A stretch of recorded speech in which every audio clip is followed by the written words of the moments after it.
deep-rooted beliefs about who we are and how we perceive ourselves in the world and where we place ourselves in the world can keep us feeling stuck in this perception box about how we see ourselves, and not only that, how we think other people interpret us as well. It could be we are the sporty one or the creative one, or that perhaps we want to be someone that's creative but we're not. And the question is whether that narrative is really yours. It wasn't until I started studying neuroscience that I realized that we have this ability to change our trajectory, change our thoughts, and we can expand the box that we're in. We can expand our perception of who we are in the world.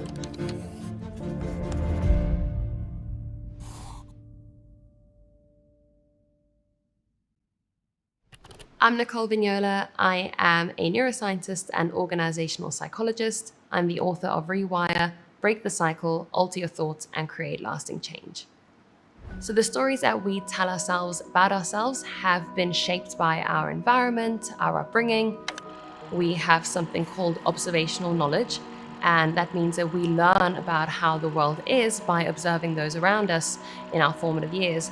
You might learn how to cook, how to get to school without your parents having to teach you. You're not having to be told these things, you just kind of know them through nuanced communication whilst you're growing up. But observational knowledge has a flip side. Sometimes we observe our peers or parents being highly critical of themselves, and so we learn to do that as well. Or perhaps your parents will exacerbate a particular narrative, and then that boxes us into this kind of fixed mindset in our adult life where we don't want to step outside the realms of what's been defined for us. So I have two friends. They are both sisters. Samantha was always a good dancer, and her parents always highlighted that about her. She struggled a lot growing up because she wanted to be more than just a ballet dancer. Her sister Martha was always the more academic one, the higher achiever. When Martha then went on to the real world, she started to experience failures. She didn't know how to handle it because her entire persona was built on this very smart, high-achieving person that never really failed.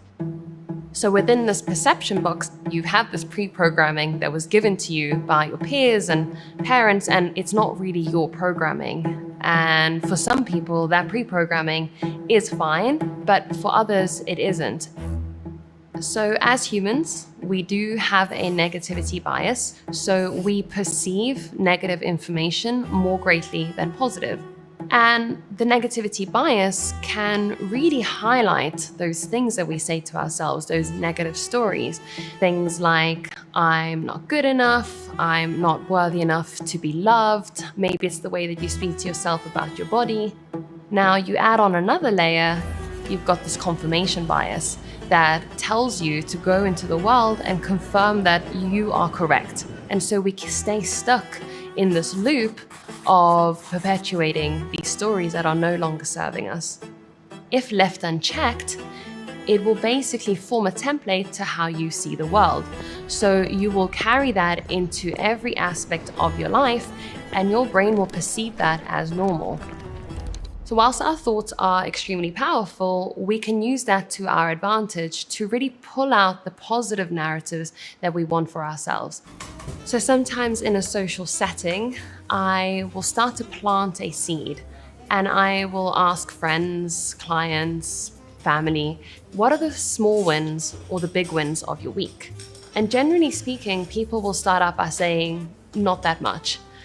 And as soon as they start talking, I'll go, that's a small win.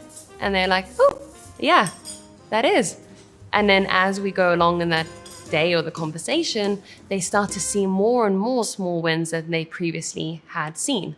By pulling out the small wins, it will start to shine a light on a different outcome, not the one that you have usually perpetuated. And it's not until you bring conscious attention to it that you can start to make a change, because the brain is just doing what it knows best. It's going to optimize energy for other things and just repeat what has been ingrained.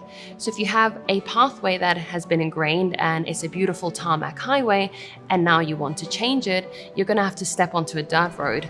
and then you have to pave that dirt road, and then you have to put in some street lights, and eventually this path will be a tarmac highway. As humans, we have something called metacognition. We can watch thoughts come in and exit, and not just that, but name them. When we name our thoughts, we engage the medial prefrontal cortex, which is responsible for higher order thinking, problem solving, and what that does is that it alleviates the pressure from the emotional brain, the limbic system, which usually perpetuates those negative stories even more.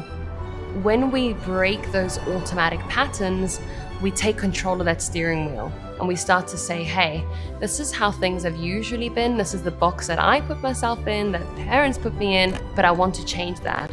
And you start to essentially rewire and reshape your perception box and how you conduct yourself in the world. One of the questions I always get is, can I change? Whoever you are, if you have a brain, it can change. The brain is capable of change well into old age, and this is true for everybody, neurotypicals, neurodivergents.